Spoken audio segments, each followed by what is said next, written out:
নির্বাচনী রুটম্যাপ প্রদান করুন এবং সেই নির্বাচনী রুটম্যাপ জনগণের সামনে যদি যৌক্তিক মনে হয় জনগণ মেনে নেবে।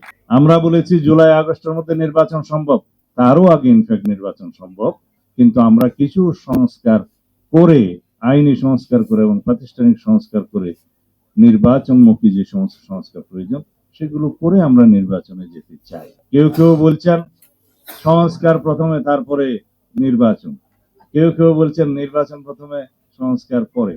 বিষয়টি ভুল বোঝাবুঝির কোনো সুযোগ নেই। সংস্কার হচ্ছে একটি ধারাবাহিক প্রক্রিয়া, চলমান প্রক্রিয়া, আজীবন সংস্কার করে যেতে হবে।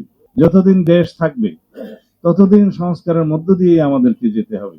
সুতরাং নির্বাচন এবং সংস্কার দুইটাকে গুলিয়ে ফেলা ঠিক হবে না। নির্বাচন হবে, সংস্কার আগেও হবে, পরেও হবে, তারপরেও হবে, আজীবন হবে সংস্কার। সংস্কার